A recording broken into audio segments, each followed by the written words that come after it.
नमस्कार।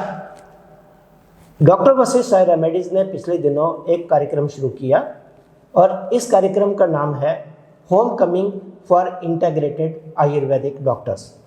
इस कार्यक्रम के अंतर्गत हम उन इंटीग्रेटेड आयुर्वेदिक डॉक्टर्स को आयुर्वेद की क्लिनिकल प्रैक्टिस के बारे में समझा रहे हैं जो दोबारा वापस आयुर्वेद में आके अपनी प्रैक्टिस को बढ़ाना चाहते हैं।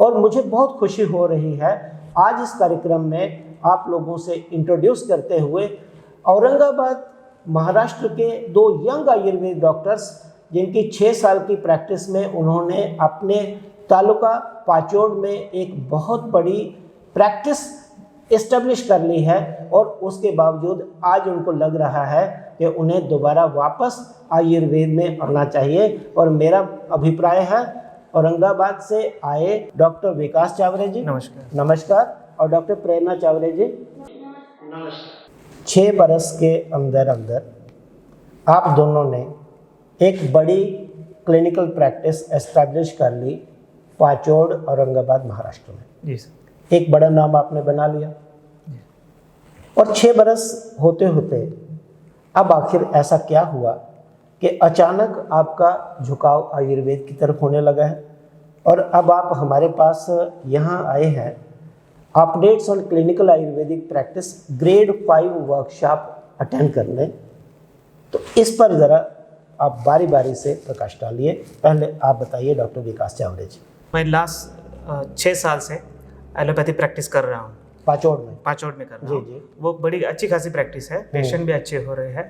पर आयुर्वेदिक प्रैक्टिस की तरफ टर्न आउट होने का रीज़न यही है कि जितना चाहे सेटिस्फैक्शन वो प्रैक्टिस में नहीं मिल रहा है। सेटिस्फैक्शन यस, प्रैक्टिस तो अच्छी है, पेशेंट भी अच्छे हो रहे हैं, पर सेटिस्फैक्शन एक वजह थी।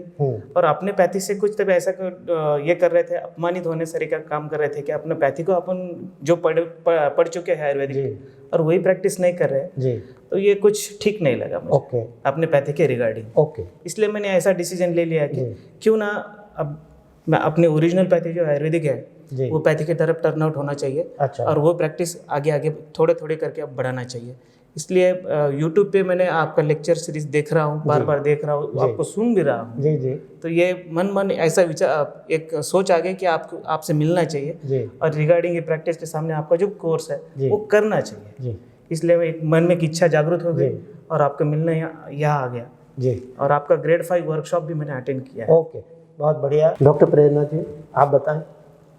मेरा ऐसा कहना है कि प्रैक्टिस तो हम कर रहे हैं, कमा भी अच्छे से लेते हैं, पेशेंट भी अच्छे से है, लेकिन कुछ पेशेंट की शिकायत ये है कि उनको एलोपैथी की दवा गोली ज़्यादा चलती नहीं। उससे तकलीफ होती है। ऐसा लगता है अगर इसमें हम अच्छे से आयुर्वेदिक मेडिसिन यूज़ करें तो पेशेंट के लिए भी फायदा होगा और उनको लॉन्ग टर्म के लिए, उनके फ्यूचर के लिए भी ये ज़्यादा फायदेमंद रहेगा। बहुत बढ़िया। इसीलिए मुझे लगता है कि हम कुछ ना कुछ मेल बनाएं एलोपैथी का और आयुर्वेद का, और इससे पूरी सोसाइटी का, पूरे जैन समुदाय का फायदा होगा। तो इससे खुश नसीबी और क्या हो सकती है। बहुत बढ़िया। आप सही मायनों में जो मैं समझ पा रहा हूँ एक रियल इंटीग्रेशन चाहते हैं कि जहाँ पे एलोपैथी से फ़ायदा होता है वहाँ से एलोपैथी से फ़ायदा हो और जहाँ पे आयुर्वेद यूज़ किया जाना चाहिए उससे फ़ायदा होता हो वहाँ पे आयुर्वेद यूज़ किया जाए। और अच्छी बात यह है कि आप दोनों पति पत्नी हैं तो भी आप दोनों के थोड़े थोड़े अलग अलग कारण हैं।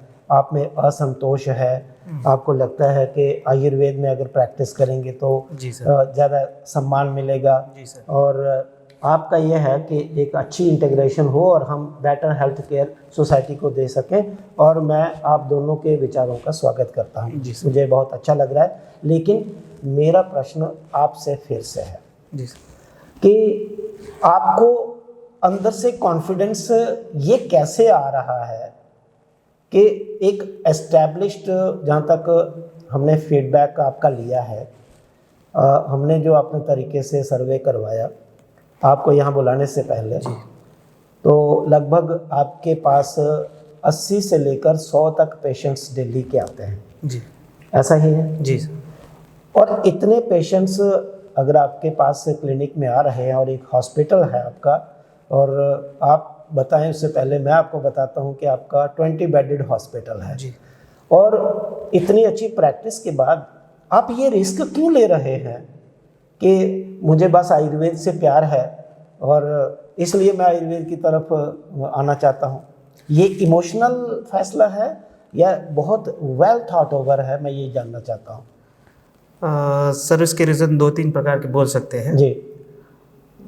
सब रीज़न में से टॉप में ये आता है कि सर जैसा ये कोविड का सीज़न पास आउट हो गया, जी हाँ, तो उसमें एक बात समझ में आ गई कि इसमें सभी प्रकार की पैथी वर्क कर रही है। जी हाँ, पर ज़्यादा से ज़्यादा अगर सोचा जाए तो जी। ये टाइम में आयुर्वेदिक जो पैथी है, जी हाँ, ये ज़्यादा वर्कआउट में आगे आ चुकी है। जी हाँ, बिल्कुल आई। तो क्यों ना ये समय के साथ में ये सोच लिया जाए कि अपने पैथी के साथ जाना ये सही समय है। बहुत बढ़िया। इसलिए मैंने सोच लिया जी, ये करना चाहिए। जी, तो सोचते सोचते ऐसे ही जब सर्फिंग कर रहा था इंटरनेट पे, जी हाँ, तब कई प्रकार के वैद्यों के व्यूज़ देख रहा था। जी, व्यूज़ देखते देखते आपका भी रिव्यू देख लिया। जी, आपकी लेक्चर सीरीज में काफ़ी दिनों से फॉलो कर रहा हूँ। जी हाँ, जी हाँ, सो धन्यवाद। जी सर, ये लेक्चर सीरीज फॉलो करते करते मन में फिर एक आशा जागृत हुई, जी। क्यों ना ये प्रयोग करके देखा जाए जी हाँ। या हम प्रैक्टिस कर सकते हैं या नहीं कर सकते। ओके, पहले ओके, इसे ऐसी छानबीन शुरू कर दी, खोज जी। करना शुरू कर दिया, जी, दोस्तों से, वैद्यों से जी। पूछना शुरू कर जी हाँ, दिया। जी हाँ, और जो मन में इच्छा थी कि प्रैक्टिस करना चाहिए कि नहीं करना चाहिए, ये रिस्क लेने का फिर हमने सोच लिया सर। बहुत बढ़िया। तो आपने कुछ पता किया, कुछ सुना कि क्या यहाँ मैं जाऊँ तो ठीक रहेगा कि नहीं। चलिए, ये तो एक आपका तरीका था असेस करने का। डॉक्टर प्रेरणा जी, आपका झुकाव आयुर्वेद की तरफ पहले से है, ऐसा मुझे पता चला है। आप प्रैक्टिस एलोपैथिक करती हैं, लेकिन थोड़ा उसमें आयुर्वेद का अंश आपकी प्रैक्टिस में ज़्यादा रहता है, आपके कंपैरिजन में ये हमें पता चला है। मुझे ये बताइए कि आपने जो अभी तक आयुर्वेद की प्रैक्टिस की है, उससे आपको क्या एक्सपीरियंस हुआ? कुछ लगा था कि इसमें पोटेंशियल है, हमें आगे बढ़ना चाहिए, या कोई और दूसरा कारण वही था जो सामंजस्य की बात कर रहे थे, इंटीग्रेशन की बात कर रहे थे? वही जी, जब मैं रोजाना पेशेंट देखती हूँ, जी। पेशेंट की कुछ तकलीफें ऐसे रहती है, ना कि एलोपैथी कंप्लीट पैथी है, जी। कि मैं तो ऐसे बोलती हूँ कि ना आयुर्वेद भी कंप्लीट पैथी है। अच्छा जी, कुछ चीज़ों में हमें एलोपैथी पे भी डिपेंड करना पड़ता है, जी, लेकिन एलोपैथी में जो खामियां हैं जी, उसका पूरेपूर इस्तेमाल अगर अपन आयुर्वेदिक मेडिसिन अच्छे से वो खामियां भर देंगे जी, तो पेशेंट का फायदा ज़्यादा होता है। जी हाँ, मैंने अब तक भी, जब तक मैंने एलोपैथी की प्रैक्टिस करती हूँ, जी, उसमें भी जब ज़रूरत पड़े तब मैं आयुर्वेदिक की मेडिसिन जरूर ऐड करती हूँ। जी हाँ, जी हाँ, मैं पेशेंट से ये नहीं पूछती कि आपको एलोपैथी की मेडिसिन लेनी है या आयुर्वेद की लेनी है। आप मेडिसिन प्रेस्क्राइब कर देती हैं? जी हाँ, पेशेंट को जो मेडिसिन से ज़्यादा इफेक्ट आएगा, जी हाँ। ट्रीटमेंट से जिसको ज़्यादा असर आएगा, मैं जी। वो ट्रीटमेंट का इस्तेमाल उस पेशेंट पे करती हूँ। जी, इसीलिए पेशेंट को रिजल्ट भी अच्छे से आते अच्छा। हैं। और आयुर्वेद की मेडिसिन जैसे जैसे मैं ज़्यादा यूज़ करती हूँ, जी। उतने ही ज़्यादा मेरा कॉन्फिडेंस लेवल आयुर्वेदिक मेडिसिन पे बढ़ जाता है। जी हाँ, जी हाँ, इसलिए मुझे लगता है कि क्यों ना फिर ज़्यादा आयुर्वेदिक कर किया जाए, एलोपैथिक तो अपने हाथों में ही है। क्यों ना फिर आयुर्वेदिक प्रैक्टिस की जाए, क्योंकि आप पहले से आयुर्वेदिक प्रैक्टिस थोड़ी थोड़ी कर रहे हैं।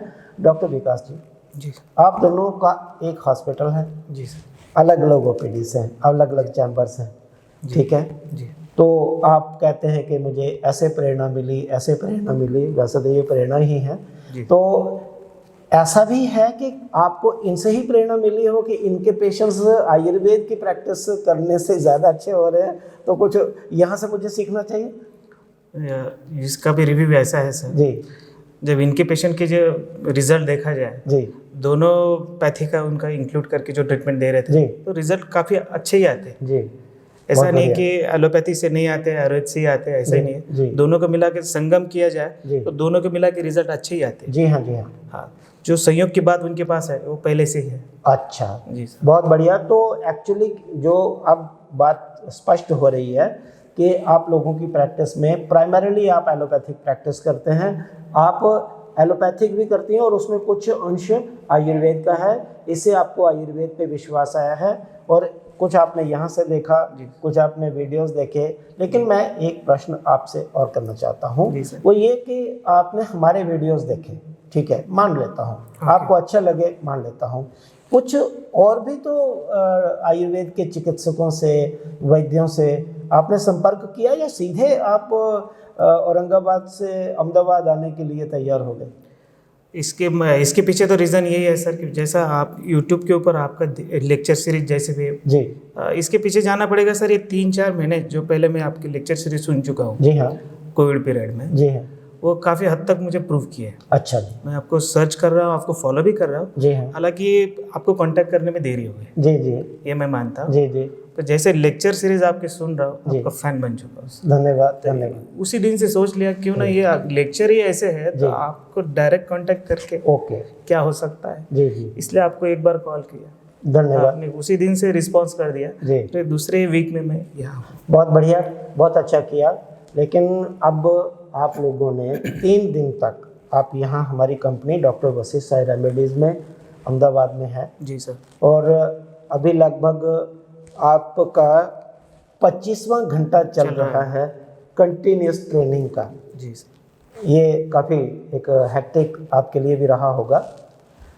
प्रोग्राम जो वर्कशॉप आप अटेंड कर रहे हैं इसका नाम है updates on clinical Ayurvedic practice, जिसे हम शॉर्ट में यूकैप कहते हैं, और ग्रेड 5 है। जी सर, तो 3 घंटे के लिए एक देते हैं, ग्रेड 1 की होती है, फिर 6 घंटे के लिए देते हैं, ग्रेड 2 की होती है, 9 घंटे की देते हैं, ग्रेड 3 की होती है, और 12 घंटे की जो दूसरे दिन देते हैं तो वो ग्रेड 4 की हो जाती है, और 3 दिन तक देते हैं उससे ऊपर 12 से ऊपर तो ग्रेड 5 की हो जाती है। ओके, 25 घंटे कीमती घंटे आपने और 3 दिन जिंदगी के यहाँ दिए हैं। आपको पूरी सत्यता से बताना है कि ये यूकैप यानी updates on clinical Ayurvedic practice क्या सचमुच कुछ आपको नया मिला है, इसमें कोई नई सोच मिली है, या पुराना घिसा पिटा जैसे चला आ रहा है उसमें वही है? ये 25 घंटे जी जो आप बोल रहे हैं सर, जी ये जी, यहाँ से मेरा लाइफ भी टर्न आउट हो सकता है। टर्निंग Point पॉइंट है। In your life. यस, इतनी बड़ी बात बोल रहे हैं आप, यस, ये बहुत बड़ा ऑनर हमारे बिल्कुल, लिए भी बिल्कुल। है। प्रेरणा जी जी, और ये सर आपने लिए हैं हम पे, ऐसा है, सच। बहुत बढ़िया। और ये जो ठीक है। 25 घंटे में बता सकता गारंटी के साथ मैं आप बता सकता हूँ, जी। जो कोई भी आयुष डॉक्टर यहाँ आना चाहता है जी आप एक बार आके देखिएगा। जी ये तो वीडियो कन्वर्सेशन, ये जो रिकॉर्डिंग आप चल रहे देख रहे हैं, इसका आप लाइव डेमोन्स्ट्रेशन लेना चाहते हैं, एक बार डॉक्टर वशिष्ठ आयु रेमेडीज़ अहमदाबाद आइए, इन सर के साथ बैठिए, उसके बाद आपको पता चलेगा ये 25 घंटे आपकी लाइफ पूरी तरह बदल देंगे। मैं तो बदल देंगे नहीं, तो ये बोलूँगा, ये बोलना चाहता हूँ कि इनफाइनाइट जो भी पॉसिबिलिटीज़ है यहाँ से जनरेट होगी, वो डिपेंड करता है खुद के ऊपर, उसमें से कौन सी पॉसिबिलिटी चुनना है, कौन सी लेना है, कौन सी नहीं लेना है। आप एक बार सर हमने देखा 25 घंटे में आपने हमारा जो पूरा बेसिक था जी जो हम मिसकंसेप्शन जी रूडली या अननोइंगली जो हमारे मन में बैठा था जी, वो आपने हटा दिया सर। ऐसा, मैं तो पहली बार ये बोलूँगा सर, जी जो 3 दोष है जी। जिसको दोष बोलते थे, वो जी। दोष ना होकर 3 सिस्टम है, ओह। वात पित्त कफ। Wonderful wonderful wonderful. ये अगर इसको सिस्टम के जरिए से आपने प्रेजेंट किया है जी तो मेरे ख्याल से पूरा आयुर्वेद ही चेंज होता है। बिल्कुल हो रहा है। मैं आपकी बात पे फिर आता हूँ क्योंकि हम थोड़ा आगे टेक्निकली बोलने जा रहा हूँ। डॉक्टर प्रेरणा जी, 25 घंटे जिंदगी के कीमती घंटे, जिंदगी के 25 घंटे ऋण रहेगा हम आपका हमारे ऊपर। ओ माय जो गॉड, हमको लाइफ लॉन्ग पे लाइफ भर भी काम करे तब भी अगर फिटा सके एक कर्ज, तो हम बहुत ब्लेस है। वंडरफुल, सही है। बहुत भाग्यशाली है कि आपकी जिंदगी के 25 घंटे हमें मिले, धन्यवाद ना कि हमें आपके।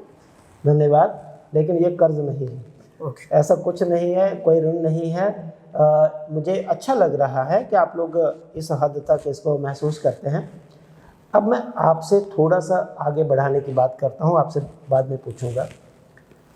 जब हम कुछ सीखते हैं तो पहले जो सीखा होता है वो तो माइंड में रहता है, तो ऑब्वियसली जो सीखा होता है वो सारा ना गलत होता है ना सही होता है। तो आपको कुछ कठिनाई आई, जो पुरानी धारणाएं आयुर्वेद के बारे में आपके माइंड में थी, उनको बदलने में या नया एडजस्ट करने में, अडॉप्ट करने में, आप अपने विचार बताइए। सामने कैमरा की ओर देख के बताइए, क्योंकि आपको हज़ारों लाखों यंग आयुर्वेद के डॉक्टर्स सुन रहे हैं बहुत गहराई से, और आप उनको देखते हुए बोलिए। जी, मेरा ऐसा कहना है कि जो आप ग्रेजुएशन लेवल पे हम आयुर्वेद सीखते हैं जी वो ना कि गलत है ना ही सही है, जी दोनों भी तरीके से बोल सकती हूँ, जी क्योंकि वो सही था उस जमाने में, जी लेकिन अभी 21st सेंचुरी है, जी हमें आपका ही अब वो आयुर्वेद अब अप्लाई करना है, ना जी कि हाँ। उस जमाने में अप्लाई करना है। जी हाँ। अगर हम उस जमाने में आयुर्वेद अप्लाई करते तो उनके रूल्स के हिसाब से वो एकदम बराबर होता, ओके। लेकिन हमें 21st सेंचुरी में वो आयुर्वेद अप्लाई करना है, जी। इसीलिए नई विजन की नई सोच की जरूरत है जी जो कि हमें यूकैप में मिला है। ओके, धन्यवाद। तो आपका कहना है कि अब हमें ये आयुर्वेद वही है। आपको लगा हमने कोई सिद्धांत बदला है? नहीं, कोई सिद्धांत बदला? कोई कुछ नहीं। हमने बदली प्रैक्टिस, हमने बदली एप्लीकेशन, इम्प्लीमेंटेशन। इसीलिए तो इसके जो ट्रीटमेंट है उनको हम लोग बोलते हैं अप्लाइड आयुर्वेदिक मैनेजमेंट, यही बोलते हैं जी। और ये कार्यक्रम है अपडेटेड है, ये क्लिनिकल आयुर्वेदिक प्रैक्टिस लेकिन अपडेटेड है। ओके, तो आपको लग रहा है कि समय के साथ साथ हर विज्ञान को अपडेट होना चाहिए और ये नहीं हो रहा था, इसीलिए पीछे बढ़ रहा इसीलिए पीछे हो रहा था और आपके अंदर असंतोष था और अब आपको अपडेटेड क्लिनिकल आयुर्वेदिक प्रैक्टिस पिछले 25 घंटे में 3 दिन में ये मिली है और अब आपको लग रहा है, सचमुच लग रहा है कि आप इसे अप्लाई करके आप ह्यूमैनिटी की ज़्यादा अच्छी तरह से सेवा कर पाएंगे। वो कॉन्फिडेंस लेवल जब आप में दिखता है जी तब लगता है कि जब आप कर सकते हो इस उम्र में जी तो हम क्यों नहीं कर सकते। हम भी सोच सकते हैं, अपना विचार उस प्रैक्टिस में और भी डाल सकते हैं जी। कुछ आपका मेल लेके कुछ हमारी सोच लेके पेशेंट की बेनिफिट के लिए अगर करेंगे बहुत तो अच्छा। जरूर उसका फायदा होगा। बहुत सुंदर। डॉक्टर विकास जी, जी सर। त्रिदोष उसी पे आते हैं। जी। आपने कहा वात पित्त कफ, आपने कहा ये 3 सिस्टम्स हैं। जी सर। बहुत बढ़िया बोला। मैं थोड़ा सा टेक्निकल प्रश्न करना चाहता हूँ। जी सर।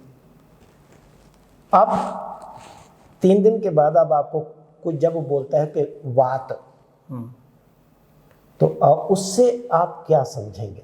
वात से मतलब क्या है? यंग आयुर्वेद डॉक्टर्स जानना चाहते हैं। वात एक, पहले तो बोल देते, वात एक दोष नहीं है, एक सिस्टम है। सिस्टम है जी।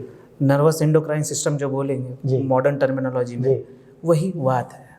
न्यूरो एंडोक्राइन सिस्टम मतलब नर्वस सिस्टम और एंडोक्राइन सिस्टम, हार्मोनल सिस्टम जी। जो है वही वात है, वही बात है। वही आयुर्वेद कहना चाहता है जी, जो हजारों साल से आचार्यों ने भी कहा है जी। और जो एग्जैक्टली जो आपकी यूकैप में हम समझ रहे हैं जी हाँ। वो नर्वस एंडोक्राइन सिस्टम ही है, वही बात है जी। मेरा अगला प्रश्न आपसे है, पित्त। टेक्निकली बोल रहे हैं क्योंकि अभी हमने पिछले दिन एक वीडियो भी बनाया है इसके ऊपर, त्रिदोष के ऊपर, और काफ़ी लोगों ने उसके ऊपर अच्छे कमेंट्स दिए हैं। पित्त से आप क्या समझते हैं? बॉडी में जितने कोई एंजाइम्स हैं जी, वो सब पित्त के इंक्लूड ही आते हैं जी। पित्त ना कि सिर्फ स्टमक में जो है, अपने पित्ताशय में जो है जी। वो पित्त है ऐसा नहीं है। जी, बॉडी में जहाँ जहाँ भी एंजाइम जाते हैं, संप्रेरक जाते हैं, वो जी। सभी जगह पे पित्त ही है। जी, पित्त से ही पाचन क्रिया, पित्त को पहले से पाचन क्रिया तक ही सीमित रहा जाता था, जी, जी। किया जाता था, जी, लेकिन जी। उतना ना होते हुए उसका कार्य बहुत विशाल है। आपका मतलब है कि पेट से लेके एंजाइमेटिक एक्टिविटी जो चलती है, जो मेटाबॉलिज्म चल रही है, वो सब पित्त की वजह से। हर एक सेल के अंदर जो एंजाइम्स हैं वहाँ की बात भी कर रहे हैं, वहाँ भी है। सेक्रेटरी। और आप जरा कफ के ऊपर बोल दीजिए, कफ से आप क्या समझते हैं? नॉर्मल देखा जाए तो आयुर्वेद का हर स्टूडेंट जी, कफ बोले सर्दी खांसी तक ही लिमिट रखता है। ओके, स्थूलता, भारीपन जी, कफ को कोरिलेट कर देता जी, है। जी। पर आपकी यूकैप में ऐसा समझ में आ गया ये तो सिस्टम है ही, जी, और जो भी सबसे दमदार सिस्टम है, जी हाँ, जो कोविड के इस सीजन में हर कोई बच्चा जानता है, जी। Immune system. इम्यून सिस्टम, वही इम्यून सिस्टम ही कफ है। जी, वही ऐसा कफ। जी। तो आपका कहना है कि बॉडी में बहुत सारे सिस्टम्स हैं, उनमें 3 सिस्टम्स प्रमुख हैं, एक न्यूरो एंडोक्राइन सिस्टम, एक एंजाइमेटिक सिस्टम और एक इम्यून सिस्टम। और प्राचीन आचार्यों ने, आयुर्वेद के आचार्यों ने एंडोक्राइन, न्यूरो एंडोक्राइन सिस्टम को वात बोल दिया, एंजाइम्स को पित्त बोल दिया और इम्यून सिस्टम को कफ बोल दिया। सिंपल सी बात है। जी। मैं आपसे एक प्रश्न और करना चाहता हूँ। बोलिए सर। आप ये बताइए कि ये इनको जो दोष नाम इसलिए दिया गया, टेक्निकल है कि जल्दी दूषित हो जाते हैं, दूसरों को दूषित करते हैं, प्रकोपित हो जाते हैं, चलिए ठीक है, वो इनका नाम आ चुका है। लेकिन जितने रोग हैं, क्या सभी दोषों के प्रकोप से ही होते हैं या संप्राप्ति का कोई और भी ढंग हो सकता है? आप दोनों को ये जवाब देना पड़ेगा। जी सर, ज़्यादातर तो हमने पढ़ाई में ऐसे सुना है जी, हर रोग की संप्राप्ति, जी हाँ, पैथोजेनेसिस अगर देखा जाए, जी हाँ, इसके वृद्धि की, पित्त की वृद्धि के कारण ये हुआ है, वात की वृद्धि के कारण ये होता है, जी, या कफ की वृद्धि के कारण ये जी, देखा है। जी। कोई क्षय के बारे में कोई बताता ही नहीं। क्षय के बारे में बात नहीं होती है। हाँ। जी मेरे ख्याल से दोनों तरह में देखना चाहिए, जी, वृद्धि और क्षय, जी, ये दोनों डेमोस्ट्रेट करके ही समझ में आएगा। और ये संप्राप्ति ये यू क्या में समझ में आ रहा है जो आप मुझे बताइए, वातक्षय का कोई एक उदाहरण दे सकते हैं कि ये रोग वातक्षय से हुआ है? वातक्षय अगर देखा जाए sir, commonly day to day OPDs में हम पेशेंट देखते हैं। जी हाँ, हाइपोथायराइडिज्म, वो वातक्षय है। समान वातक्षय यानी वायु के 5 भेद होते हैं, ठीक है, उनमें से जो समान वात है उसके क्षय को आप हाइपोथायराइडिज्म कह रहे हैं। तो इसका मतलब ये हुआ कि हाइपोथायराइडिज्म में समान वात क्षय हुआ है, तो उसकी चिकित्सा में समान वात को बढ़ाना पड़ेगा, ऐसा? जी सर। डॉक्टर प्रेरणा जी, मेरा प्रश्न आपसे ये है, संप्राप्ति आमतौर पर जैसे पढ़ाई जाती है कॉलेजेस में कि दोष वृद्धि से होती है, क्या यूकैप में आपको कुछ ऐसा भी बताया गया कि कुछ संप्राप्ति का अलग भी कारण तरीका हो सकता है रोग को समझने का, और अगर पढ़ाया गया तो वो क्या है? मतलब जो संप्राप्ति अब तक ऐसे ज़्यादा कॉम्प्लिकेटेड लगती थी, जी, ये नहीं। अच्छा, अगर हमने अच्छे से सोच समझ के पेशेंट की तरफ जी ध्यान दे के अगर अपन कुछ प्रश्न पेशेंट को पूछे, पेशेंट ही हमें संप्राप्ति बता देता है। ऐसा? हाँ, वंडरफुल। अगर समझो अपने पेशेंट अपने पास आया, जी, पेशेंट को आप सबसे पहले पूछे कि तुम्हें क्या हुआ, जी, पेशेंट बोलता है जी हाँ, जॉइंट पेन, जी हाँ, जी, सर्दी खांसी, जी हाँ, जी हाँ, जो पेशेंट को तकलीफ है वो बोलता है। जी हाँ, मतलब ये हुआ कि पेशेंट की ये तकलीफ क्या है, मतलब कहाँ है, यस, उसका अधिष्ठान, वेयर मतलब बॉडी एक पर्सन है, आपके सामने वो पेशेंट बैठा है, सबसे पहले आपको ये जानना है कि इसकी पूरी बॉडी में, ये माइंड में वो जो प्रॉब्लम है, विकृति कहाँ है। ओके, उसका अधिष्ठान क्या है, अधिष्ठान क्या है। ओके, फिर हमें देखना है कि विकृति क्या है, व्हाट इज द एबनॉर्मैलिटी। जी जी, और उसके बाद ये कैसे हुई, अच्छा, हाउ द एबनॉर्मैलिटी हैपेंड, अच्छा सोचना पड़ेगा। जी जी, हाँ, और ये सब क्यों हुआ। ओके, व्हाई द एबनॉर्मैलिटी, ये सबसे मेन कॉज है। जी, आप डॉक्टर विकास जी इस पे क्या बोलना चाहेंगे जो अभी डॉक्टर प्रेरणा जी ने कहा है? संप्राप्ति का भेद जो इन्होंने बोला यूकैप में जो हमने देखा है, जी हाँ, बिल्कुल सही है और सिंप्लीफाई करके सिंपल है। जी सर, जी, उसमें पहला है अधिष्ठान, जी, उस रोग का अधिष्ठान जानिए। जी, कोई भी डिसीज हो, जी, उसका पहला अधिष्ठान जानना है, वो कहाँ हो गई, कहाँ है, वेयर जानना है, वेयर जानना है, जी, बॉडी में प्रॉब्लम या एबनॉर्मैलिटी कहाँ पे है। जी, और उसके बाद में आता है क्या है विकृति, क्या है। जी जी, वो जो प्रधान तौर पे अपन उसको वो विकृति को गौण मानेंगे। जी हाँ, जो कि पेशेंट में दिखती है अपने को, जो दिखाई देती है आमतौर पर वो गौण होती है, सेकेंडरी होती है, प्राइमरी आपको लगता है कुछ और उसके पीछे बैठी हुई है। वही तो लॉजिक है सर संप्राप्ति। ओके, जी जी जी, यानी प्राइमरी पैथोलॉजी वही जो इन्फ्लामेशन या कुछ है जी, अब वही ट्रीटमेंट कर देते हैं और बाजू को हट जाते हैं। ओके, प्राइमरी विकृति की तरफ कोई जाता ही नहीं। ओके, मतलब आपका कहना है कि आमतौर पर डॉक्टर्स ऐसा करते हैं कि जो दिखाई देती है विकृति जी, जो सेकेंडरी एबनॉर्मैलिटी, उसी को प्रधान मान के ट्रीटमेंट देते रहते हैं, जबकि उसके पीछे एक और होती है, उसके बेस तक उसके बेस तक अगर जी ढूंढा जाए जी, जो प्रधान विकृति है वो कैसे होती है, वही ढूंढना है जी। इन्फ्लेमेशन जो होता है वो क्यों हुआ तो सोचना पड़ेगा ना जी। हाँ, अगर हमने बार इन्फ्लेमेशन को ही ट्रीटमेंट देते रहे वो फिर से होने वाला है जी। हाँ, एक बार ट्रीटमेंट करेंगे फिर से होगा, जब तक उसका बेसिक कॉज दूर नहीं होता हाँ, तब तक वो इन्फ्लेमेशन होने वाला है। अच्छा, आप ये बताइए कि मान लीजिए पेशेंट, 2 पेशेंट्स हैं, दोनों को इन्फ्लेमेशन है कहीं भी बॉडी में, उसके क्या मेन कारण क्या हो सकते हैं? जहाँ एक में तो एंटी इन्फ्लेमेटरी, दोनों में एंटी इन्फ्लेमेटरी दिए जाएंगे, शोथग्न ये शोथक, और दोनों की संप्राप्ति अलग है, तो क्या क्या संभावना हो सकती है? समझो पेशेंट में इन्फ्लेमेशन है, जी हाँ, 2 पेशेंट है, दोनों में इन्फ्लेमेशन है, जी हाँ, अपन एंटी इन्फ्लेमेटरी तो दोनों में भी देंगे, जी हाँ, लेकिन इन्फ्लेमेशन का कॉज क्या है वो देख के हमें आगे की ट्रीटमेंट सोचनी पड़ेगी। जी हाँ, समझो एक पेशेंट में इन्फ्लेमेशन है इन्फेक्शन की वजह से, जी हाँ, एक पेशेंट में इन्फेक्शन है ऑटोइम्यून डिसीज की वजह जी से। जी, जिस पेशेंट में इन्फेक्शन की वजह से है उसमें एंटीवायरल वगैरह एंटी इन्फेक्टिव देंगे, जी, एंटी, जी जी, और जिस पेशेंट में ऑटोइम्यून है उसको इम्यूनोमोडुलेटर। तो आपका कहना है कि संप्राप्ति के आधार पे हमें चिकित्सा करनी है कि विकृति कैसी है और अकॉर्डिंगली करेंगे। आप इसमें लास्ट वाला स्टेप ऐड करेंगे? जी सर जी। और चौथा स्टेज आता है उसका मेन कॉज, जी, उसका निदान क्या है?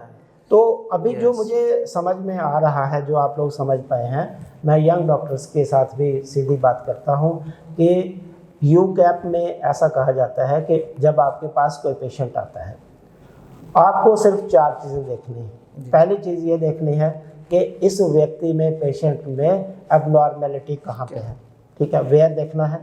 उसके बाद आपने देखना है कि एबनॉर्मेलिटी क्या है, what is the nature of abnormality, यानी वो आमतौर पर जो दिखाई देगी वो सेकेंडरी होती है। इसके बाद वो सेकेंडरी हुई कैसे, तो आपने हाउ देखना है, यानी प्राइमरी पैथोलॉजी क्या है वो देखना है, और उसके बाद प्राइमरी पैथोलॉजी कैसे हुई, उसका कारण या निदान क्या है। तो ये 4 चीज़ें जब आप देखते हैं तो अप्लाइड आयुर्वेदिक मैनेजमेंट के यही 4 सिद्धांत हैं। इसके ऊपर हम लोग कई बार वीडियोस भी बनाते हैं, आपसे बातचीत भी होती है, और आप दोनों यंग डॉक्टर्स ऐसा बोल भी रहे हैं। लेकिन मुझे आप एक प्रश्न का उत्तर दीजिए। जी सर। आपके पास ब्रोंकियल एस्मा के पेशेंट्स आते होंगे? जी सर, आते हैं, अभी भी आएंगे जी। यूकैप की ये वर्कशॉप अटेंड करने के बाद आपके उस मैनेजमेंट में आप क्या चेंज करने जा रहे हैं?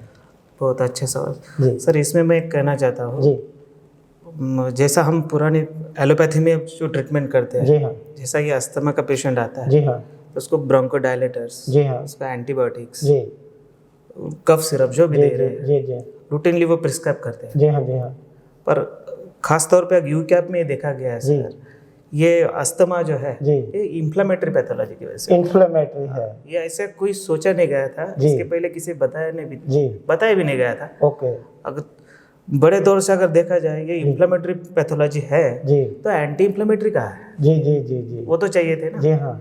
तो एंटी इन्फ्लेमेटरी का रोल ये यूकैप में हमें समझ में आया, जो अस्थमा में यूज़ करना तो अब आपका ये कहना है कि आप जो ट्रीटमेंट करेंगे ब्रोंकियल एस्मा की ट्रीटमेंट में, उसमें आप बाकी औषधियों के साथ शोधहार औषधियाँ डालेंगे, और आपको उम्मीद है कि इससे इम्प्रूवमेंट ज़्यादा आएगा? यस, 100% आएगा सर। क्या आप इनकी बात से सहमत हैं? ऐसा लग रहा है? हाँ। जी। लेकिन मेरा प्रश्न आपसे कुछ और है।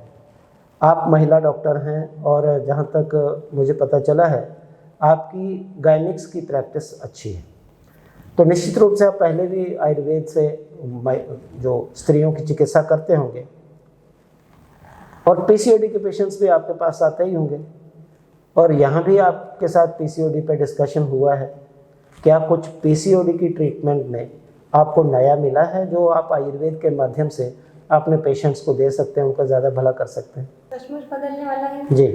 पीसीओडी के पेशेंट में, हर पेशेंट में संप्रप्ति अलग हो सकती है जी, लेकिन 2 संप्रप्ति मुझे ज़्यादा मेन लगी, मुख्य लगी। ओके। सबसे पहली चीज़ एक ही, जो महिलाएं ज़्यादा स्ट्रेसफुल कंडीशन में रहती हैं, जी हाँ, जिन पर मानसिक तान तनाव ज़्यादा है, जी हाँ, उनको भी पीसीओडी होती है, जी हाँ, उनकी ट्रीटमेंट अलग से हो जाएगी। और दूसरी संप्रप्ति ये है कि मतलब जो पेशेंट ज़्यादा उनका ओवर ईटिंग होता है, जी, लाइफस्टाइल डिसऑर्डर, जी हाँ, जी हाँ, जी, उसमें अपने तौलने की चिकित्सा करने से पीसीओडी कम हो जाएगा। जी। तो पेशेंट में दोनों एकदम अलग अलग है जी, सिम्टम्स दिखाई तो एक ही दे रहे हैं जी पीसीओडी जी के, जी हाँ, जी हाँ, पीरियड इरेगुलर है, कंसीव करने में प्रॉब्लम आ रही है, जी हाँ। लेकिन ट्रीटमेंट पूरी अलग अलग है। तो संप्राप्ति के आधार पे अब आपको ऐसा लग रहा है कि हम दोनों प्रकार के संप्राप्ति वाले पेशेंट्स को ला करके अच्छे से कस्टमाइज करके स्पेसिफिक जो चिकित्सा है वो दे पाएंगे। चिकित्सा में एक चीज यहाँ पे सीखी है यूकैप में जी कि जो औषधियाँ हैं जी वो संख्या में कम और मात्रा में ज़्यादा दो। जी हाँ क्योंकि क्या है, अगर मेडिसिन के प्रॉपर डोसेज जाएंगे नहीं जी तो हम भी श्योर नहीं होंगे कि पेशेंट को रिजल्ट आना ही आना है। जी जी समझो, पहले भी हमारे पास कुछ फार्मास्यूटिकल कंपनियां आती थी, जी हाँ अपने अपने प्रोडक्ट लाती थी, जी लेकिन एक एक प्रोडक्ट में 40 से 50 तक मेडिसिन रहती थी, 40-50 जी सर। इंग्रेडिएंट्स। रहते थे। ओके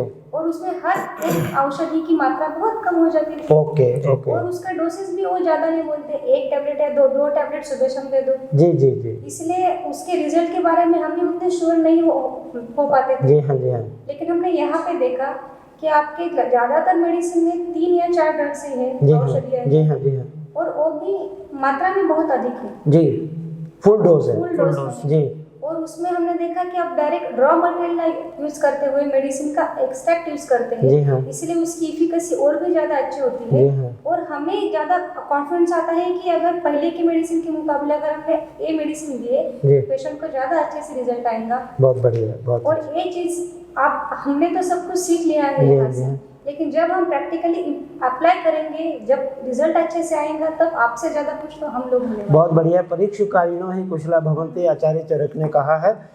डॉक्टर विकास जी, जी सर। मैं आपसे कुछ और प्रश्न करना चाहता हूँ कि आपके पास कई प्रकार के पेशेंट्स आते होंगे जी सर। और निश्चित रूप से उसमें आप तो ज़्यादा एलोपैथिक दवाइयाँ ही देते हैं, तो आप मुझे ये समझाइए कि एक अच्छी खासी प्रैक्टिस है, आप सडनली आयुर्वेद की तरफ आ जाएंगे या आप धीरे धीरे आएंगे? क्योंकि बहुत सारे इंटीग्रेटेड डॉक्टर्स हैं वो आपको देख रहे हैं जी तो वो भी इस बात को लेके आश्चर्य में तो होंगे जी कि आप करने क्या जा रहे हैं, आपके मन में क्या है, कुछ तो मोडस ऑपरेंडी आपकी होगी ना। जी, तो बिल्कुल। किस तरह से आप आयुर्वेद को बीच में इनकॉर्पोरेट करने जा रहे हैं, इस तरफ आ रहे हैं, वो प्लीज़ बताइए। सर, इसका फाइनल डेस्टिनेशन जो है प्रैक्टिस चेंज करने का, रोगी को जो भी मुझे रिलीफ देना है। जी अल्टीमेट डिसीजन ये प्रैक्टिस चेंज करने का जो है, जो रोगी व्याधि से परेशान है जी उनको रिलीफ मिलना चाहिए। जी हाँ। फिर पैथी कोई भी हो, अच्छा जी। एलोपैथी से हो या होम्योपैथी हो या हमारी आयुर्वेदिक पैथी जी हो, हाँ जी हाँ उनको रिलीफ मिलना चाहिए। जी हाँ जो पहले कैसा होता था, एक ही पैथी से चल रहा था, जी हाँ जी हाँ। अब मैं मेरी पैथी को भी उसमें यूटिलाइज करना चाहता हूँ। ओके मेरी पुरानी प्रैक्टिस जो है जी। वो एज इट इज चलेगी। ओके जो भी मेरे क्रॉनिक पेशेंट आ रहे हैं जी जिसे एलोपैथी ठीक नहीं कर सकती, जी। बट मेरी पैथी उसे ठीक कर सकती है सर। जी वही उन्हीं रुग्णों को जी हम वो ट्रीटमेंट देने वाले हैं, जी अपने आयुर्वेद की ट्रीटमेंट देने वाले हैं जी। और उनको ठीक कराने वाले हैं। जो मैं समझ पा रहा हूँ, आप दोनों लोग एक ही हॉस्पिटल में हैं, आप दोनों का ही हॉस्पिटल है। उनका कहना है कि जितने पेशेंट्स आ जाते हैं उनमें से कुछ का वो चुनाव करेंगे और फिर फैसला करेंगे कि इस पेशेंट को सभी औषधियाँ या कुछ औषधियाँ आयुर्वेद की देनी हैं और जहाँ ज़रूरत होगी एलोपैथिक भी देंगे। जी सर। तो ऐसा नहीं है कि फुली आयुर्वेद पे आ गए या जैसे पहले फुली एलोपैथी पे, वो भी नहीं था। तो ये भी एक इंटीग्रेशन करने का तरीका है। तो आप इनके फैसले को सपोर्ट करते हैं? जी जरूर। जी बिल्कुल, आप सपोर्ट करते हैं क्योंकि आप पहले भी ऐसा ही कह चुकी हैं कि एक सही मायनों में इंटीग्रेशन होनी चाहिए।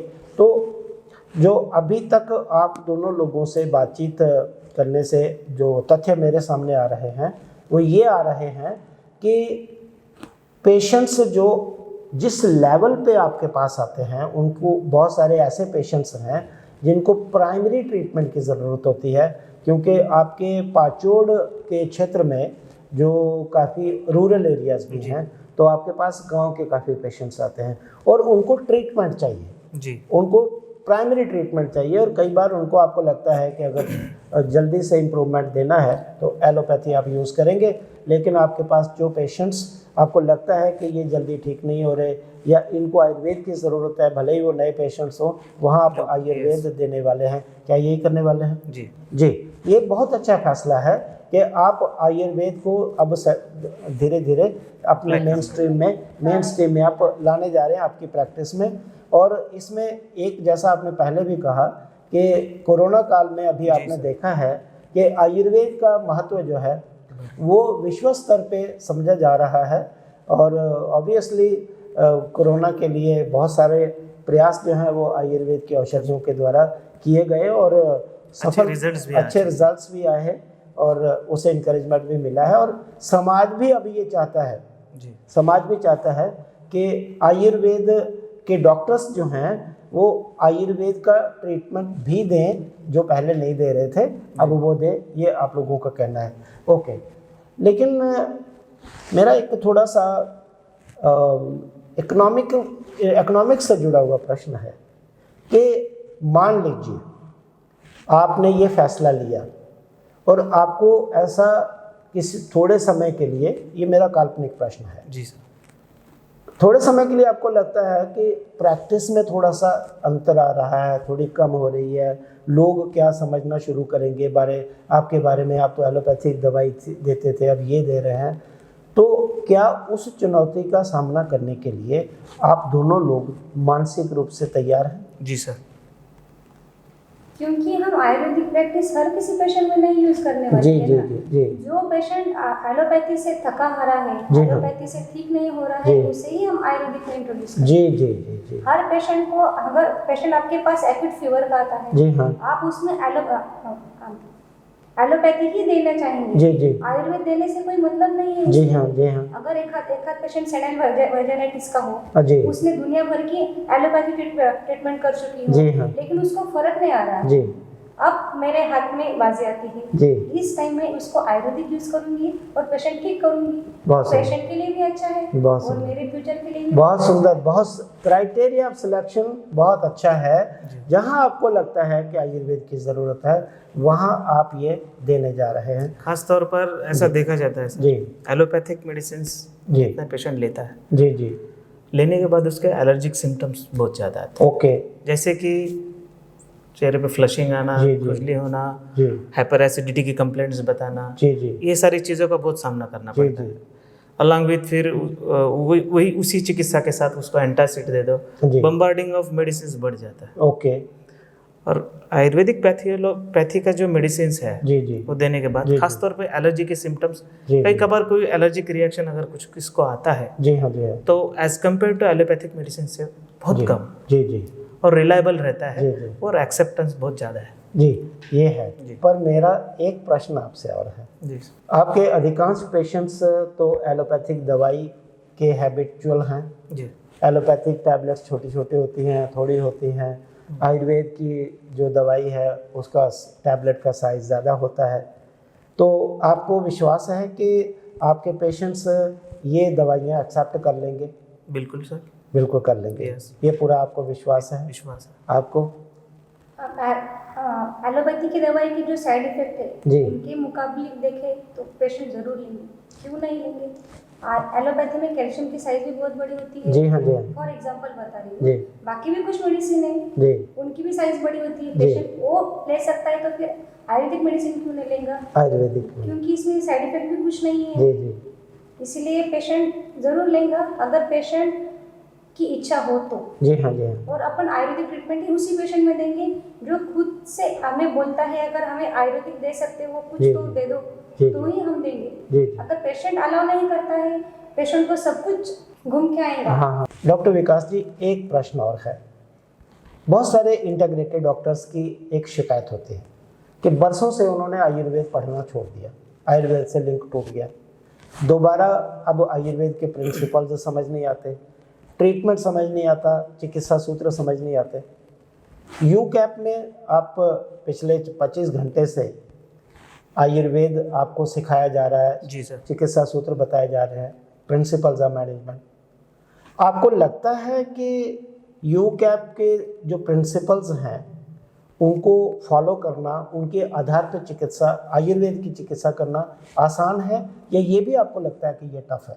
यस सर, यूकैप में तो यही तो सिखाते हैं जी, जैसा एलोपैथी में बताया, स्टैटिस्टिकल वे से जो चिकित्सा करते हैं जी हाँ, एलोपैथिक डॉक्टर्स, जी, जी, जैसे मैं भी करता हूँ। जी हाँ। जैसे कि एंटी इन्फ्लेमेटरी देना, एंटी एलर्जिक देना, जी जी, ये सब होता है टाइप स्टैटिस्टिकल वे के द्वारा चिकित्सा करते हैं। जी हाँ। वैसा ही अपने आयुर्वेद में है सर, जो यूकैप में सिखाया।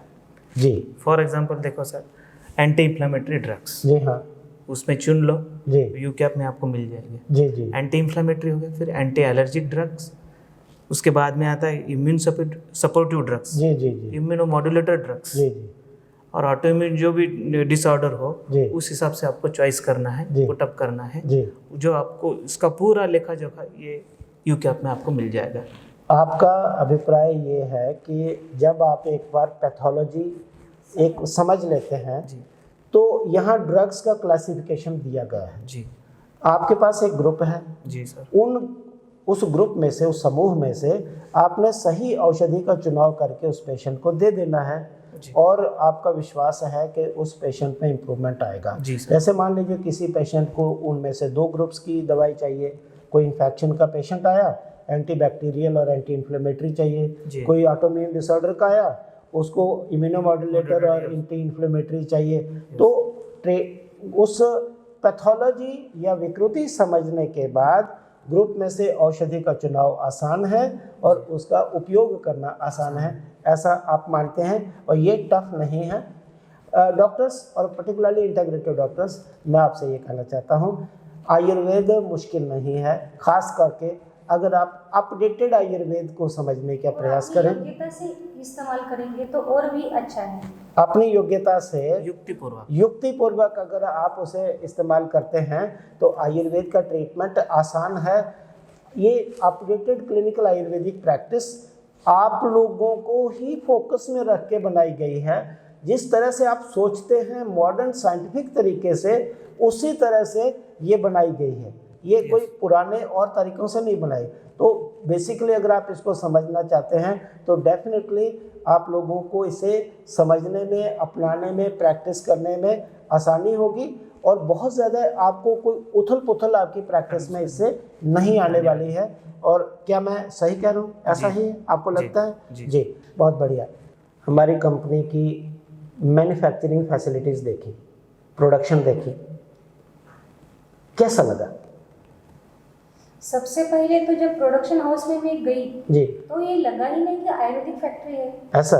हाँ जी, सच में जी, कहाँ पे भी कोई आयुर्वेदिक दवाई की कहाँ पे भी स्मेल नहीं। जी, छोटे पार्टिकल्स रहते हैं फार्मेसी में, वैसा ही कुछ नहीं। जी, पूरी एयर भी जो आती है वो भी शुद्ध होके आती है। जी हाँ, अंदर की भी एयर जो है प्रॉपर वेंटिलेटेड किया है सभी चीज़ों का। जो पानी इस्तेमाल होता है वो भी डेफिनेट पीएच का, जितना जो ज़रूरत है जहाँ पे उतना ही क्वांटिटी में सब मशीनों के द्वारा किया जाता है, प्यूरिफाई करके किया गया। जी जी जी, कहाँ पे भी ज़्यादा ह्यूमन टच नहीं है। जी हाँ, ज़्यादातर काम मशीनों पे ही होता है। जी हाँ, और हर यूनिट एक अलग अलग है, अलग अलग जगह पे, अलग अलग सेक्शंस हैं। अलग सेक्शंस है। जी हाँ, और सब सेक्शन का वेस्ट प्रोडक्ट भी अलग अलग सेक्शन मशीन में अलग अलग तरीके से जाता है। जी जी, मतलब कहीं पे भी ज़्यादा ह्यूमन टच ना होने की वजह से, इन्फेक्शियस ना होने की वजह से उसको ज़्यादा ट्रस्टेबल बनाया गया है हर ही मेडिसिन। जी जी जी।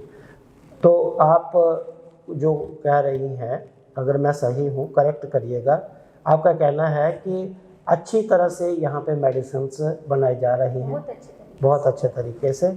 ओके डॉक्टर विकास जी, प्रोडक्शन के बारे में आपके भी कुछ विचार हैं? जी सर। जी, जैसा ही आपकी फार्मेसी में विजिट किया है सर, जी, WHO के नॉर्म्स के हिसाब से जी हाँ, जो रूल्स रेगुलेशंस रिगार्डिंग मेडिसिन दवाएं बनाने के टाइम यूज़ करना चाहिए, जी जी, वो पूरे के पूरे फॉलो करते हुए दिखता है। ऐसा? हाँ, जैसे कि टैबलेट के हार्डनेस, जी जी, उसकी थिकनेस, जी जी, उसका डिसोल्यूशन रेट, जी, डिसइंटीग्रेशन रेट, वो कितने टाइम में होना चाहिए, जी हाँ, प्रॉपरली हर बैच क्या हो रहा है कि नहीं हो रहा है, जी जी, उसका प्रॉपर रिकॉर्ड, डॉक्यूमेंटेशन, ये हमने यहाँ देखा है। ये देखा है जी।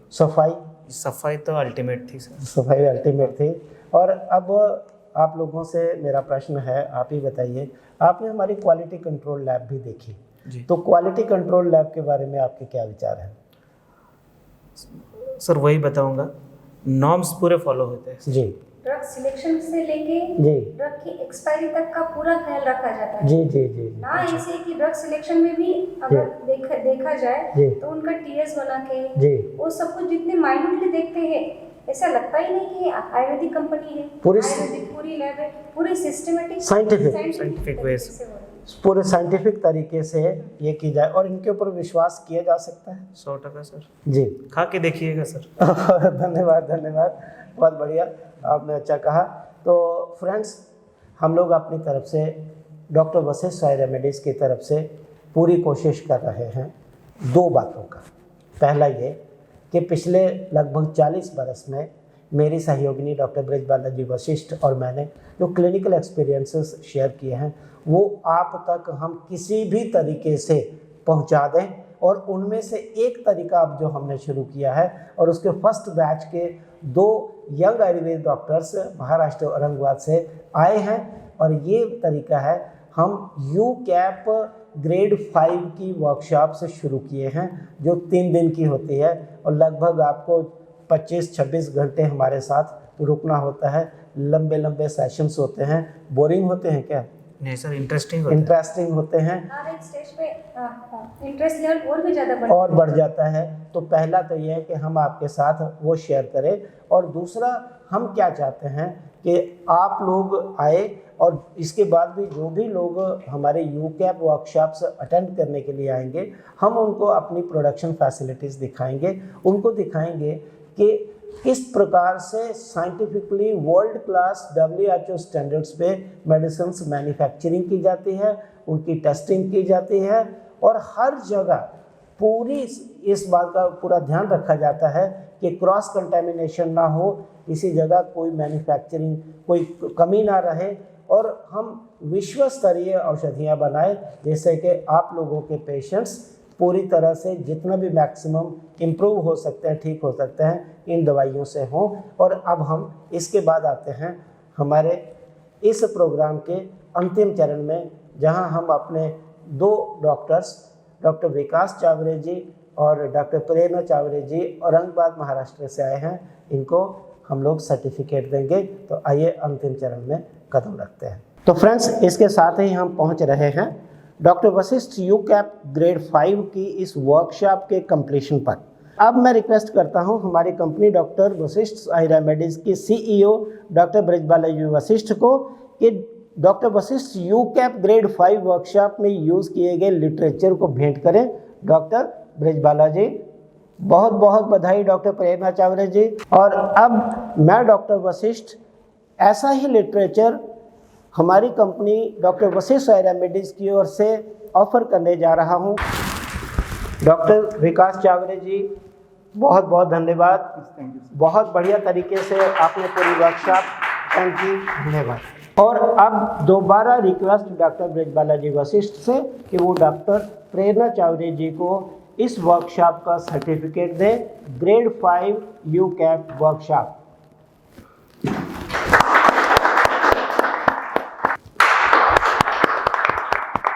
अब सर्टिफिकेट दिया जा रहा है डॉक्टर विकास चावरे जी को।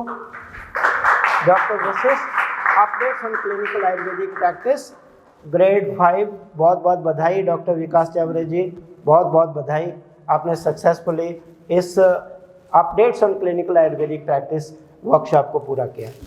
तो फ्रेंड्स, ये था पूरा ब्यौरा जो doctor Vashishtha updates on clinical Ayurvedic practice की वर्कशॉप ग्रेड 5 का था, और इसमें भाग लिया औरंगाबाद महाराष्ट्र से आए 2 डायनामिक आयुर्वेदिक डॉक्टर्स, डॉक्टर विकास चावरे जी, डॉक्टर प्रेरणा चावरे जी। इनकी बहुत अच्छी क्लिनिकल प्रैक्टिस पाचोड़ औरंगाबाद में है, लेकिन अब ये घर वापसी कर रहे हैं। ये इंटीग्रेटेड प्रैक्टिस से अब ये ज़्यादा आयुर्वेद प्रैक्टिस की तरफ आ रहे हैं, और इन्होंने ऑप्ट किया updates on clinical Ayurvedic practice grade 5 के लिए। पिछले 3 दिन से वो वर्कशॉप इनके लिए चल रही थी। वर्कशॉप कंप्लीट है, और इनके विचार आप लोग सुन चुके हैं। मुझे पूरा विश्वास है और भी बहुत सारे आयुर्वेद के इंटीग्रेटेड डॉक्टर्स जो लगभग पूरी तरह से या ज़्यादातर एलोपैथिक प्रैक्टिस करते हैं, वो आयुर्वेद की तरफ आएंगे, और आयुर्वेद के द्वारा बेस्ट सर्विसेज ह्यूमैनिटी को देंगे, एलिंग मासेस को देंगे। ये वीडियो देखने के लिए ढेर सारा धन्यवाद। नमस्कार, अपना ध्यान रखिए। वीडियो देखने के लिए धन्यवाद। आपको हमारा वीडियो कैसा लगा? अपने विचार कमेंट सेक्शन में ज़रूर बताएं और वह भविष्य में ऐसे वीडियो देखने के लिए हमारा channel like, share and subscribe करें। धन्यवाद।